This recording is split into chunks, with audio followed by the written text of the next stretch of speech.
Saturday. Hey, how y'all doing? Good morning, everybody. I'm Hayden Balgavy alongside Ashley King and meteorologist Tracy Bean. I know it's a little strange. You don't really see us very much on Saturday mornings, but when Mother Nature calls, we answer. Oh. Boom, baby. There we go. I like it. I like it. Well, you lost out. There you go. Well, okay. Shake and bake. There we go. Shake and bake. Magic, man. I do, maybe you get to watch Ricky Bobby today. Maybe you just settle in at the house, little Talladega Nights. Why not? Yeah. Don't go anywhere. It would be a lot of fun to do that today. We are going to continue to see, again, things not getting necessarily any better. We're west of Dave Award there in Conway this morning. Again, those roads are snow covered. There are icy patches. And I want to show you as well, looking at the map before our driving conditions. Again, there are lots of icy and snow-packed roads. We are seeing lots of accidents as well across the state. I was going to read a few of these to you. This is Pulaski County 40, disabled vehicle stalled. They can't get up the hill is the problem. Eastbound left lane as we are looking here in Saline County. We are looking eastbound right and right shoulder. Let's see if I can find that camera real quick and maybe show you that accident. Again, we are seeing a lot of these areas start to see some of these accidents, and again, we will continue to see this as we're heading into, well, not be able to find it there, just not a good shot of it. But the point is, it is very, very snowy out there. Let's take another look around the city. Do my best not to make you sick there as I move the camera around. This is, again, heading into downtown. So there's too many people on the road, so we need you to stay home.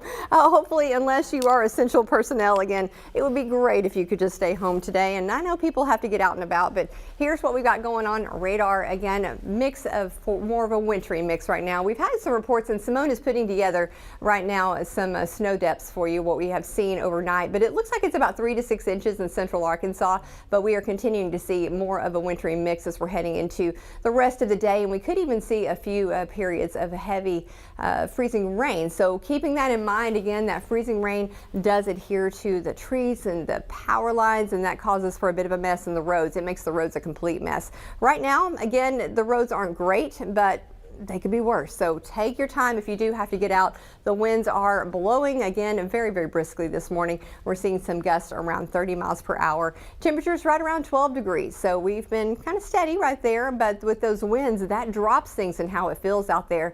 Again, -2 is where we are at right now. We're seeing -7 in Searcy, 0 in Hot Springs is what it feels like. So make sure if you have to get out, you are dressing in layers again and just taking care of yourself. Don't forget about your pipes. Keep those doors open, again, in the bathrooms, in the kitchen. Open those cabinet doors, let the warm air get in there, and stream those faucets, the hot and cold. And again, it's a stream, not a drip, but a stream. And when it's cold like this, and again, for this extended amount of time, those pipes really struggle not to freeze. So highs today, it's not going to get much warmer. 17 is what we are looking at. We can see that cold air really settling in there. And as we're heading into, again, the rest of the day, we could see mainly sleet and a little period of freezing rain here and there. I want to show you this first. This is going to be more with the winds, and you can see what we're expecting as far as that wintry precip and those temperatures. And this is also today, but it talks about that wind chill that feels like temperature. So it's going to feel right around -1, -2 even throughout the day, with those temperatures again right around those mid-teens. Now that cold weather, it's cold now, but we've got even colder air headed our way that's going to settle in as we're heading into the beginning of the week. We're going to total it all up. By the time we went below freezing yesterday until we go above freezing Tuesday, it's going to be somewhere between, again, 85 to 100 hours in your portion of the state. So protect those pipes, check on the people, and just keep checking on them again, and bring in those pets and make sure they've got a nice warm place and fresh water there. Those mornings ahead, they're going to stay cold. This is the wind chills we're expecting as we're heading into the week. We do have that weather impact alert again that lasts through Tuesday. We will go above freezing this day, but it's not going to be by much. And again, we're going to drop down again as we're heading into those overnight hours. So we'll talk more about what's upcoming for the rest of the day coming up. All right, Tracy, thank you. You just saw that very active radar. We've got snow, we've got sleet, unfortunately some freezing rain in southern Arkansas.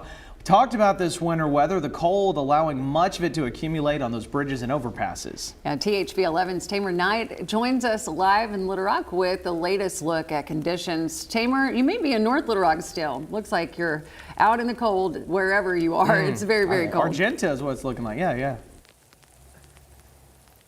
Yeah, that's right, Hayden and Ashley. We actually moved to the Argenta area to just show you guys another look of North Little Rock. We've actually watched them plow this exact street here on Main Street at least 2 to 3 times, and as you can see, it is still very thick. I wish I could say the conditions were getting better or they were changing, but unfortunately, it still feels like -2 wind chills out here, and the sleet is continuing to fall. Our camera actually is catching some of that sleet, but it's still cold out here. The story hasn't changed, and I've been hearing you guys in the studio, and I've been hearing Dave Parker say it. If you don't have to be outside, please, please, please stay inside. We just showed you the road that, they've been plowing this since we've been in North Little Rock, and it's still very thick, still very hazardous conditions. So if you're watching this and you're at home, just stay home. Let us do all the hard work. For THV 11 News, I'm Tamer Knight. All right, Tamer, stay warm out there. I popped my head out for a few seconds. Brutal. It's brutal. Go get warm. We'll see you in just a little bit. Well, overnight, Little Rock sprung its storm plan into action. Extra first responders are on call this morning to handle any emergencies. Public works crews tried to get ahead of any potential chaos last night and treated some of the roads. They've been focusing on main arteries and trouble spots, and they have a full fleet ready to get back out there as that layer of slush builds up. We have 9 major routes that we cover with our snowplows. We have 12 big trucks and we have 5 small trucks. In addition to that, we also have 2 motor graders. Those motor graders are very helpful in breaking the ice. City leaders encourage people to monitor their social media pages for updates on their other operations throughout the storm. Entergy Arkansas also executing its storm plan. The company says it has roughly 3,500 employees and lots of trucks at its disposal, ready to respond to anything that pops up. They spent the last few days trying to get ahead of potential problems, inspecting equipment, and proactively trimming trees that could fall on power lines. Still, some outages are likely, of course, and if your power does go out, Entergy asks for your patience, saying restoration times can vary based on weather, damage, and access to the affected areas. And if you're thinking about getting on the roads this morning, not really a great idea. We're going to talk live with RDOT's Dave Parker about what drivers need to know after the break. And we did talk with the airport earlier, and a lot of flights have been canceled. This is what we're looking at right there around the airport exit. Again, snow-covered streets, and we're seeing accidents more and more. Lots of folks on the road. Stay home if you can. That's the big thing of the day. We'll talk more about what to expect as we're heading into the rest of the weekend coming up.